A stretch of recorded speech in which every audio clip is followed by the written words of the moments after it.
Good morning, everyone. Happy Easter Sunday.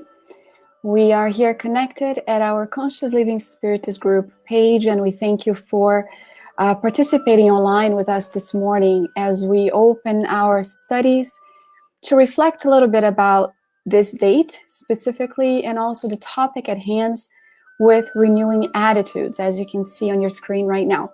We had offered some suggested reading material for you to expand a little bit further on some of the things that we are going to be saying today, in which we won't have time. Before we dive into our study this morning, we are going to start with a very short message from the book Happy Life. Happy Life is a book psychographed by the medium Divaldo Pereira Franco and also dictated by the spirit author Joana de Angelis. And we will do a short prayer so that we can all get connected in this morning's reflection.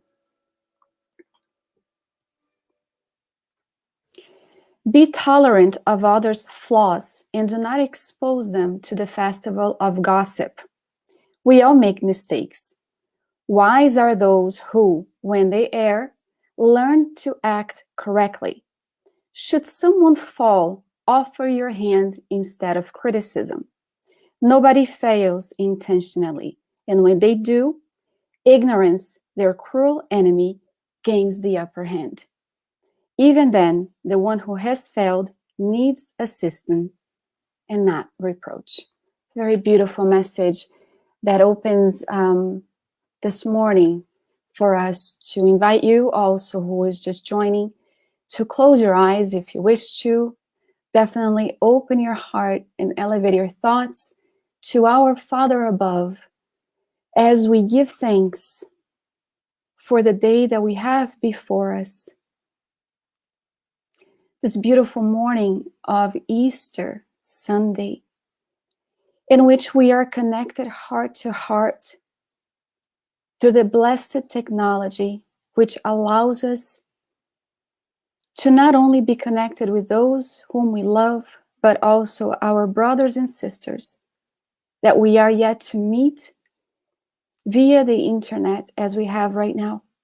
We ask for your blessings, dear Father, Master Jesus, and benevolent spirits, to all that are listening right now, and those who may not be, but are in need of vibrations of peace and serenity. Thank you for allowing us this moment of reflection, and so be it. Very well. Happy Easter, everyone. I see some of you connecting and already commenting here. If at the end of our talk there is time to answer any questions, we'll be sure to do so. And if there isn't, we will try to answer you via private inbox after our lecture. So today, renewing attitudes is our topic, as we had mentioned before. When this talk was scheduled previously, we had no idea that we would be invited to be isolated at home, where our spirit-centered doors, the physical doors, would not be open to the public, yet that we would be sitting here opening the virtual doors to our own living room, our own home, to be discussing this topic. Of course, we had Easter in our mind and the meaning behind such a special day, not only from a spiritist perspective, but also to honor our Catholic roots or any other philosophies that today are celebrating this very important day. And it's interesting because today when I woke up and was considering how we would begin this conversation with you online, and I turned on one of the news channels that I do, and of course we're not going to make any kind of political comments or anything, but I was really touched by one of the governors of one of our states when he was talking about how in the moment of crisis where we are today, the best of human beings come forward. And he said, we don't wish to talk about politics today. We wish to talk about how people are actually able to allow the very best qualities that are within to come forth when we are hit with a crisis such as the one we are under. And he started to talk about how some people from other states were reaching out to make a donation or to lend respirator machines and everything that that specific state was in need of with the crisis. And he was profoundly touched. And I was reading some of the comments that were live on Facebook by those who, like me, were watching the broadcast, and how much love was pouring out of everyone, basically. And this is what I personally wish to talk about today, because Joana de Angelis states that crisis is actually a very positive thing when we consider where we are, spiritually speaking, in our world of transition. And we're going to talk a little bit more about this for those who may be new to Spiritism and really don't understand what it means when so many people keep talking about transitioning from a world of trials and expiations or suffering to a world of regeneration. And she talks about how criticism actually allows for a very dynamic shift in the way that we see life, not only individually, but also collectively. And then we decided to seek the meaning of the word crisis. And one of the meanings that we found was a time when a difficult or important decision must be made. And this is exactly the moment in which we are. A crisis is a time when a difficult or important decision must be made. And so we're talking about renewing attitudes. And here we are talking about this need of making some sort of important decision. We've been joking around, many jokes have been made about the quarantine. You know, they say day 5 of quarantine, and there is something that follows with a comment that is humorous. And indeed, you know, a lot of them are very good in trying to keep us up with our joyfulness in light of such an event. And another joke that has been going around is that we have all been placed on timeout. When we were young and we used to do something bad as a kid, our parents would say, go to your room, you're on timeout, and you are to consider what you've done, how you've reacted to your brother or sister, how you spoke to your elder. Go to your room and think about what you've done. And so here we are. We've all been placed in timeout at our homes, confined with our family members. Some of us have been having a time where there seems to be a bit of struggle in trying to be 24 hours a day, 7 days a week with those that we have been given as an opportunity in this reincarnation to develop some of the necessary sentiments that are of love, tolerance, patience, understanding, solidarity, fraternity, and everything else that we've been kind of being called upon to act with our immediate family members that are right beside us right now. Some of us are home alone, and it's quite difficult. I can only imagine how difficult it is to be home right now alone, unable to be confraternizing with our friends and our family. Some of us really are having a hard time because our immediate family perhaps is in another country or another state, and we don't have access to them. But thankfully, we have the internet to allow us to look at each other and to seek means during the crisis to be dynamic and creative, to be able to utilize the time at hand to do exactly what our title today talks about, renewing our attitude. So here we are reflecting. It is Easter, and Spiritism, of course, celebrates it from a different perspective, one in which we would like to open with a beautiful story that we want to share with you in the book entitled Prelude to the Divine Kingdom. It's a book that has been dictated by the Spirit author, Amélia Rodrigues. This cover here is in Portuguese, but the book is available in English through the website lealpublisher.com. We can put in the comments later on, or even Amazon, you can find this book. But the topic of the chapter at hand is the restored to life woman from Magdala. Mary of Magdalene is one of the greatest examples that we have across the centuries, really, of renewal in the type of transformation that she went under after her encounter with Jesus, and what that encounter truly meant for her. This is on chapter, I'm sorry, I'm mistaken, maybe 23, and I don't recall right now, and we will make sure that we give you the correct information. But it's very beautiful, because Amelia Rodriguez states that she was sitting in front of the tomb after the crucifixion. She had been told that the Master lived on by an angel in white, and she was pondering about that. She was crying, basically, in questioning what had happened. His body was no longer there. So where could they have taken him? Not understanding that the idea that he would be alive again didn't necessarily mean the physical body, she sat there completely concerned about the fact that his body was gone. And she was afraid.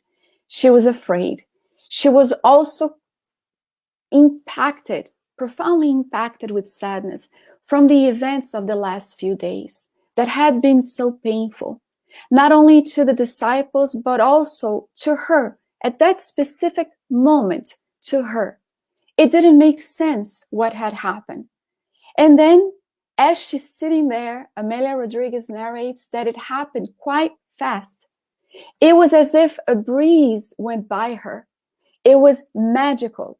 It was the impression of a light fragrance that passed on by, and before she could really make up what was happening with her mind and her heart, she turns around and she sees him, Mary, and she screams, Rabboni. She was completely stunned, because before her, the Master was alive, standing right there, radiant like a sunrise. I want us to take a moment and think about what had happened there. If we were sitting there contemplating about what had just happened and saddened, believing that we had been left alone after all of the teachings, specifically the one in which he said, I will be with you until the end of time. And before we realized, before us stood Christ, what would we do? Mary, of course, was completely rejoiced. She was happy. She was overwhelmed with feelings. And then he tells her to go on and tell the others that indeed he lived. And of course, we will see this celebration as the resurrection of Christ. And from our spiritist perspective, the greatest lesson that we can take from this renewed soul of Mary of Magdalene, being the very first person to see him in all his glory, and having received the lesson of immortality, the immortality of the soul, that he lived, that he continued to be with us indeed, and he would be until the end of time. I would like to narrate the rest of the story, but I won't. I will let you get the book yourself and make sure that you read the very beautiful passage on the restored women from Magdalene, restored to life, or renewed women of Magdalene. So here we are, contemplating about this, thinking about this, isolated at home, being invited to consider the aspect of renewal in light of Spiritism with Easter. And we see a lot of people at home right now thinking about creative ways to be able to deal with what's happening. And a lot of people have resorted to trying to master a new skill, to learn a new language, to try to do something to allow the time to pass by. Whereas before we used to complain we had no time whatsoever to perhaps read a book or study something, today we see that we have ample time in our hands. And if we were to think about it and really be organized with our day, creating an agenda, we'd find that we'd actually have a lot to do.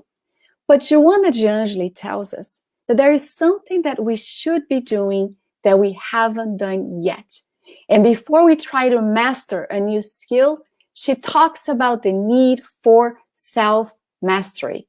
She talks about the fact that self-knowledge reveals to us what our potentials and what our limitations are. And how interesting it is that we see this, because it is basically aligned with the teaching, the everlasting teaching of that sage of antiquity in the Spirits book, when they talk to Kardec, when the benevolent spirits answer Kardec, what is the easiest means of dominating our negative tendencies, of trying to really, in my words here, educate the beast within, to know where our frailties are, to know what our limitations are, to find out what our potentials are. They stated, a sage of antiquity has told you, know thyself. Getting to know oneself is actually part of this self-mastery, so needed for the renewal of attitudes that we are contemplating and talking about. Of course, we are going to find out what they are. There is no need for us to ask other people or to try to look in books, what is my potential of my soul and what is my limitations? We all can be aware of what they are if we were to make a very sincere pact with ourselves to sit in time out, isolated from each other, and think about us right now. What is the lesson trying to tell me? What can I do to improve myself? If the entire world, the entire globe is being impacted by this, an invisible enemy, tiny, unseen in our physical eyes, we are all being impacted by this. There's got to be a very profound lesson behind this. So in making the most out of this moment where we are at home right now, contemplating about this, self-mastery is what Joana de Angelis tells us that we should be doing right now. And we talk about this, we talk about mastering the self and renewing oneself, and the area in which we would pay attention to from a spiritist perspective is the area that is contained in the divine law called the law of progress. And we're going to talk a little bit about this, but just for those that are joining right now, that we mentioned that we talk about what is it, the moment of transition from our globe, going from a world of trials and expiation to a world of regeneration.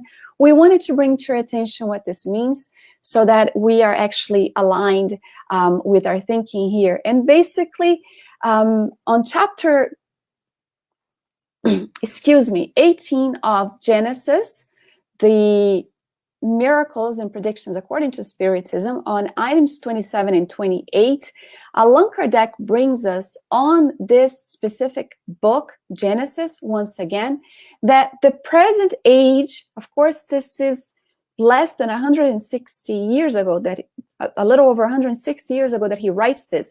The present age is one of transition, the great transition from a world of trials and expiations to a world of regeneration. I want to make sure that you're able to read this really big here in this slide. And basically what he tells us is that the changes that are being observed right now is of moral nature, inviting all of us to change our behavior for the better, dropping the bad inclinations, bad habits, vices, whatever they may be, so that the paradigms of justice, duty, and love that we look forward to in a world that is regenerated actually takes place. And so we are reminded that this transformation that is happening right now is inherent in the process of evolution, and it is indeed aligned with the law of progress. And it is not something new.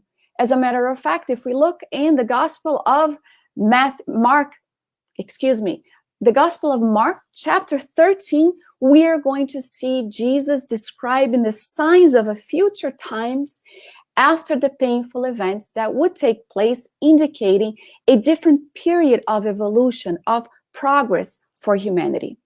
And Manuel Filomeno de Miranda, who is the spirit author of the book Planetary Transition, comes to us to remind us that only the impact of suffering, unfortunately, only the impact of suffering awakens within our conscious the wrongs that we have committed and the harm that we have caused others, and what in return we can do to align ourselves with the divine law of progress.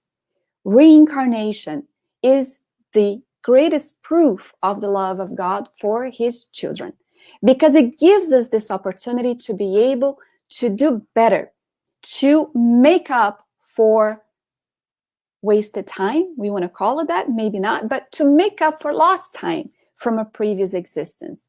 And here we are. We actually reincarnated at a moment of transition, which, in my opinion, and perhaps you could agree with me, perhaps not, and that's okay, but it's one of the most defining moments of our existence as millenary spirits. We requested to reincarnate at a time of transition where all of these changes are taking place. And ladies and gentlemen, we are sitting in the VIP row. We have front seat rows to watch the transformation of our world from a moral point of view. And not only that, we are invited to partake in it, renewing ourselves so that we can actually inherit the earth when it is actually transitioned to a world of regeneration in future incarnations. So it is a gift, really. And when we talk about crisis, where we saw that definition, where it's a time to make a change, it's a time to modify certain things. It is a moment where we are invited to modify our world within so that it does reflect the world outside. It is a very beautiful thing that we see. Allan Kardec, assisted by the benevolent spirits, when he was trying to consider the questions that he would pose, the benevolent spirits in the spirits book did come up with some questions, because he dwelled more than once in trying to analyze the events that to some would consider tragic from a materialistic point of view, that would shake us up to the very core of our spirit, to awaken this sense of responsibility, not only toward ourselves, but also towards others.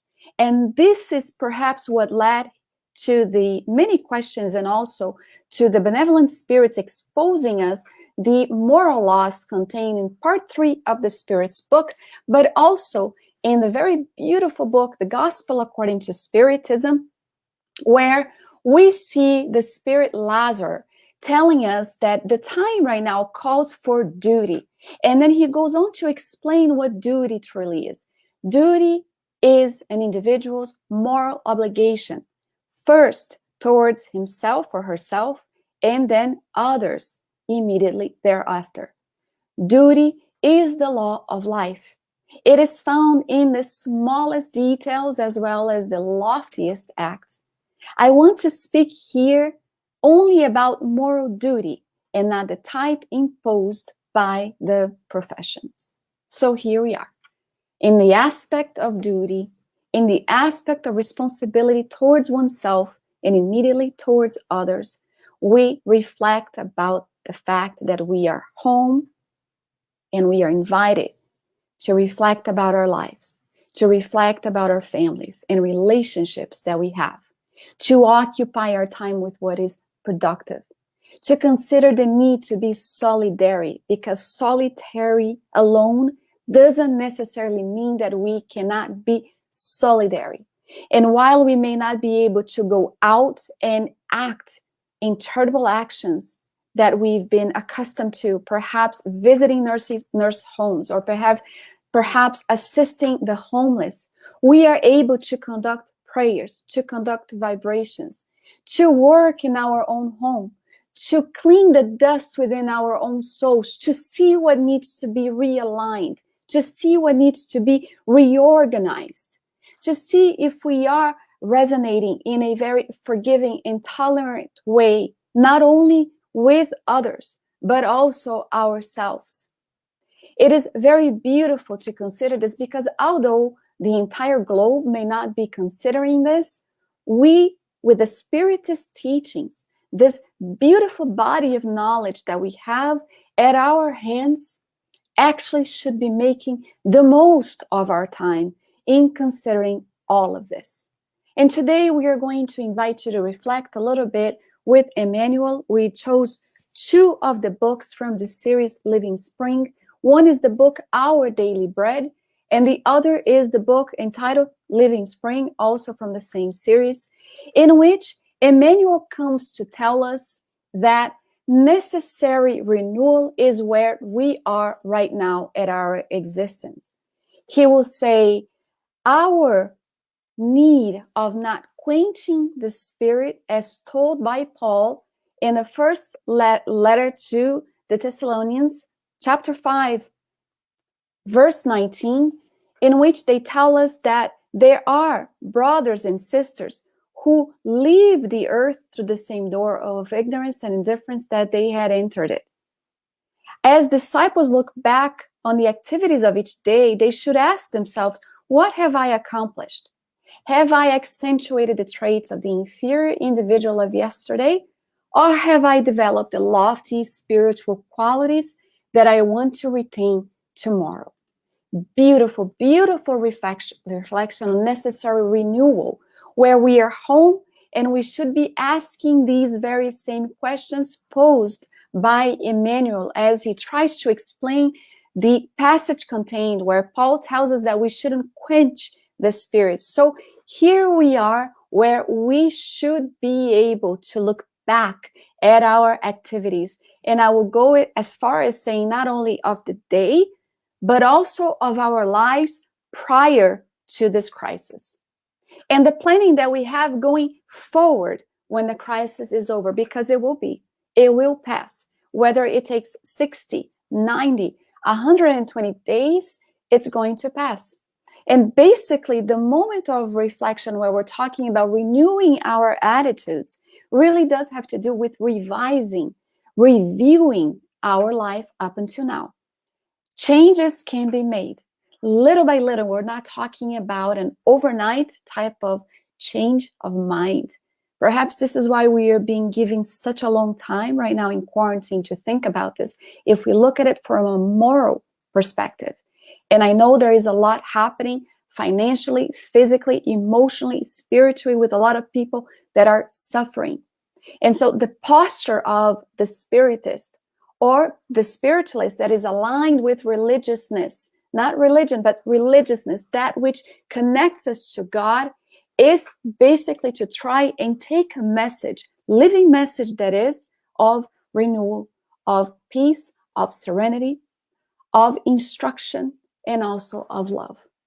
Spiritists, love one another and instruct yourself was basically the teaching from the Spirit of Truth that we find contained in the Gospel according to Spiritism. We go forward to Allan Kardec, who tells us here that at the time that we see humans cannot remain forever in ignorance, since we have to reach a goal that has been set by providence, not only individually, but also collectively. And so the time is calling for a moral revolution, like social revolutions, which creep into our ideas little by little. So we see that it's an effort day by day, little by little. It's not going to happen overnight. It is going to take place, however, because there is a goal that we must reach that has been set by the divine providence. He continues, they germinate for centuries and suddenly burst forth, overthrowing the crumbling edifice of the past, which is no longer in accord with the new needs and the new aspirations. So here we are, aligned with the divine laws, specifically the law of progress, as we have talked about. Indeed, there is no way for progress without renewing oneself. And Kardec will say that progress is a living force in which all of us are actually under. So the benevolent spirits to Kardec stated that when a culture, pay attention, when a culture does not advance quickly enough, from time to time, God causes a physical or moral jolt that transforms it. It's so interesting to see this because we have all been jolted. There seems to be something that came and sparked within us. They need to wake up and realize the moment that is happening.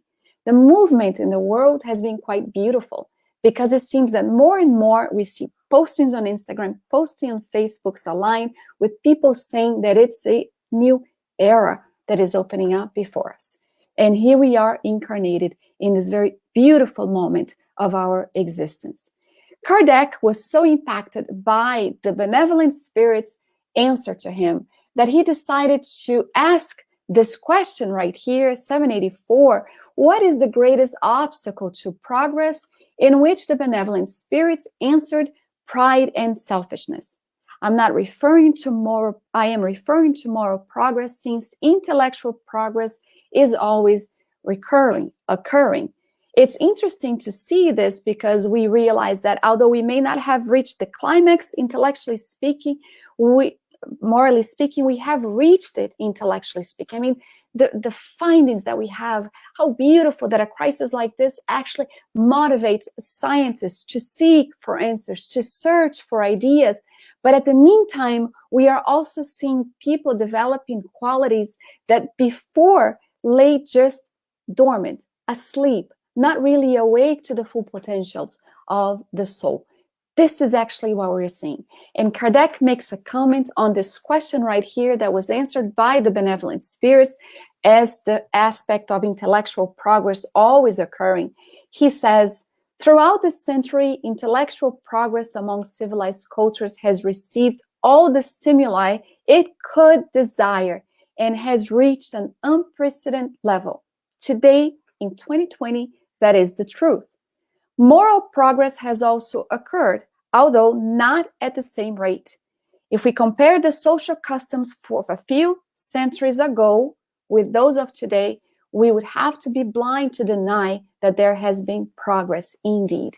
And then he says something that is very interesting, and this is why we invite you, dear listeners, to study the Spirit's book, because it seems that every time you open the pages of this beautiful book, it's as if we are reading for the very first time. Perhaps it is because our perception of things changes as we evolve, as we renew, as we grow, and we see things in a whole different light. He says, why should the ascendant march of morality be interrupted any more than that of intelligence?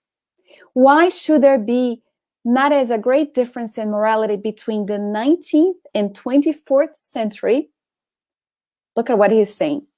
Why should there not be as great a difference in morality between the 19th and 24th centuries as there has been the morality of the 14th and the 19th?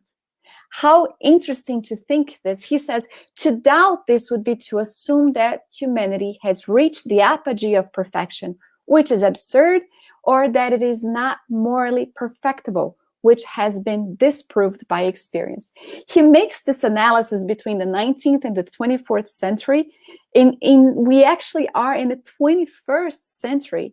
And when we put all the pieces of the puzzles together and talking about this time of transition, we are at the moment set by providence, that goal in which we must reach, that was already established, which is aligned with the harmony that actually rules our entire universe. Although some people may think that actually things are not under control.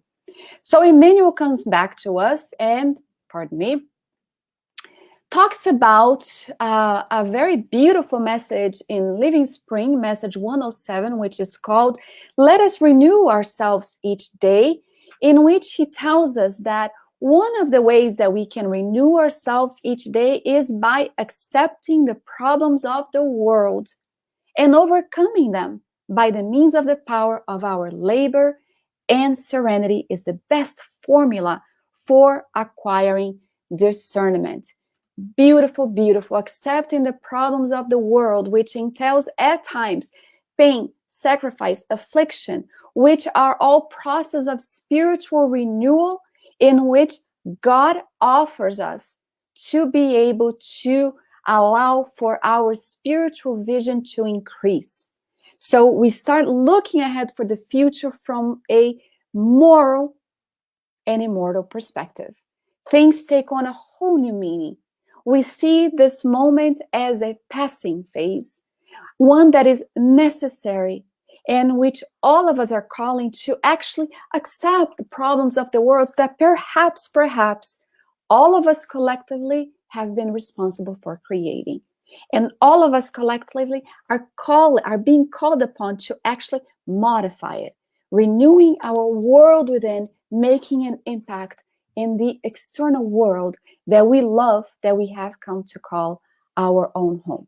And that is why, in a message also brought on by Emmanuel on chapter 141 of the book Living Spring, he tells us that each day has a lesson for us. Each experience leaves behind its corresponding value. Each problem entails a determined objective. And even when the trials seems invincible, or when pain shows itself insuperable, do not withdraw yourself from the position of a fighter in which divine providence has placed you. We have the strength to overcome the storm. I like to use the symbolism of a bird who seeks refuge in the secure place of its nest, where it feels safe, where it recoils inside and looks for recluse, while the storm rages on with winds and rain and everything that comes with it. The bird actually sits there, puts its head down, and believes in the divine providence. Strength is what we need to renew within ourselves to be able to face a time of transition. And Easter comes to remind us of that. So much gratitude in my soul to be able to study about the need for renewing attitudes and falling exactly on Easter Sunday, calling you to join me in this journey, because together it's going to be easier to be able to encourage each other, to remind each other to stand firm in the area in which we have been called, in the family in which we have been placed, in the society that we actually truly deserve right now, working with every aspect so that the future tomorrow actually will be part of our regeneration as well, inheriting the earth, a better globe, morally also. It needs to be morally fit to get there. And divine providence, although is not in a hurry, it does not wait. Progress is inevitable. It is a driving, living force, like Kardec told us. And basically, this is why we are calling everyone to consider this, because Spiritists do try to commemorate, to celebrate Easter in such a way where, yes, we believe in the immortality of the soul. We know that Jesus is with us, governing our planet, calling upon us, men, women of all races, of all colors, of all social statuses. This virus knows no borders. To be mindful of the moment, to celebrate him daily, renewing our attitude in light of the teachings that he left us.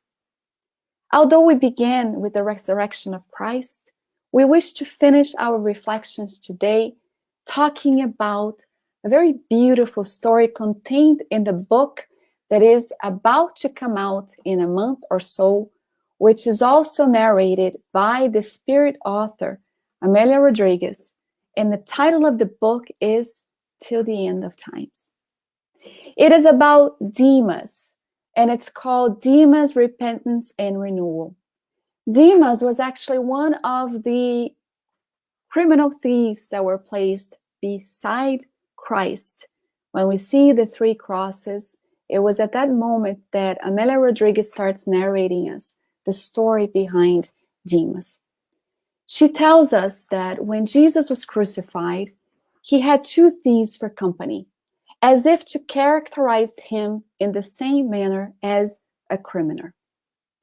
People were watching the horrific scene, and hidden among the people we would find James, who was his loving disciple. James couldn't contain his tears in looking at Christ, And looking at the pain in his face, he looked around the crowd trying to find someone who was also familiar to him, those who Christ had healed, those that he had assisted, those whom he had dined with. And he couldn't find anyone. He found the mother of Christ weeping, being embraced by other women who were very touched for the current situation. And then beside him, there was Dmoz. Dmoz looked at Christ, and then he also looked at the crowd. And he started to try to see if he could find a face in which he could find solace, serenity, and peace for the painful moment that he was going under. And Amelia Rodriguez states that Dmoz was actually someone that, as a child without a father, had gotten in contact with the wrong crowd, falling to the abyss of criminality, of wrongful doings. We found him at that moment feeling complete remorse, because while he couldn't find a single soul that used to call him a friend, he met the gaze of his mother weeping, as if to consider what had she done wrong to have her child end up in such a way. The pain of seeing him in that situation, and the pain of being unable to do anything about it. And it was at that moment that Dmoz, feeling completely and utterly in pain, feeling remorse, visiting his entire life as if to say it is too late to be renewed, to make a change. It is not too late, however, to repent. He looks at Jesus and he says, Lord, remember me when you come into your kingdom. There was such sincerity in his voice. There was such remorse that came to him at the last hour.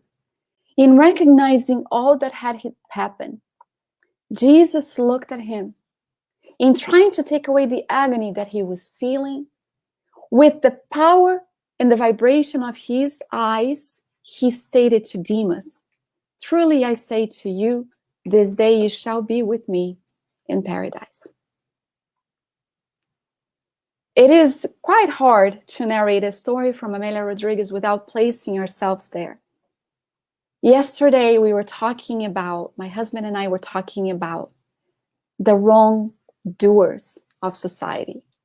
He looked at me and he said, we are all wrongdoers and criminals. One mistake is not greater than the other. A mistake is a mistake.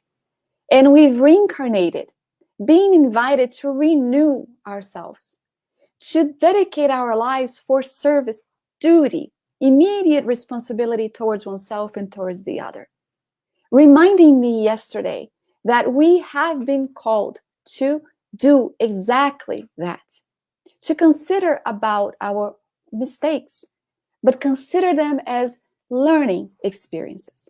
And when we look at this cross right here that you see on your image, Joana de Angelis in the book Jesus in Our Days tells us that our modern world needs urgently to have Christ come back out of the crucifix, alive.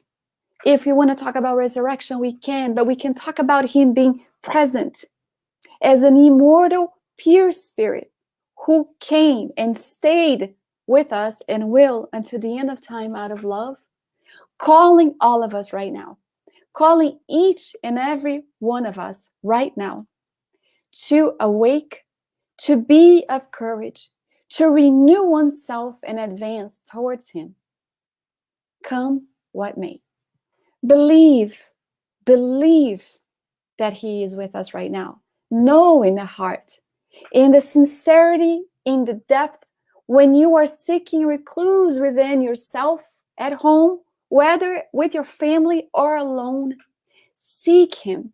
And whatever the situation may be renewed in faith as well, because this will definitely pass. What we hope we can do actually at this moment is not let the opportunity pass. where we are able to utilize this moment, renewing our attitudes, the way we see life, the way we live life, and the examples that we set forth for those that are in need of consolation, of this message of renewal, peace, and hope. With that, I sincerely thank you for joining us this morning. Happy Easter to everyone. If you're home with your family, if you haven't done so yet, hug them tight. Hug them tight because they came actually calling the invitation to partake with you in this existence. Call your loved ones. Tell them about the love that has actually found a place in your heart. Whether many lives are going this one, where we are working out trials and struggles, where we are developing the potentialities of our souls. And remember to elevate your thoughts in gratitude to Jesus, our Master, which I actually invite you to do right now. Actually joining me in this prayer, saying, thank you, dear Jesus, for allowing us to be present at a moment of transition. Thank you for being present in our life daily. In every sign of nature, we find you. Every single day we open our eyes, we hear the echo of your voice in saying, be encouraged and have faith. How much gratitude is in our hearts to be able to wake up each day, knowing that before us we have hours of opportunities to be better, to do better, to grow as we ascend, spiritually speaking, towards you. And we thank our Father above for the blessed technology, this intellectual advancement and progress that we have, and utilizing it. May we fortify our moral progress as well, seeking in the lives of spiritist presentations, or in the recluse of our home, in the spiritist pages in the books that we have presented. We give thanks to you, dear Father, to our Master Jesus, and to Allan Kardec. For this week, we celebrate the release of this beautiful title, The Spirit's Book, which was launched on April 18, 1857. Thank you so much, dear Father. Thank you so much, dear friends, for having joined us. And we wish you a very happy Sunday, Easter. Much peace to everyone. Have a great day.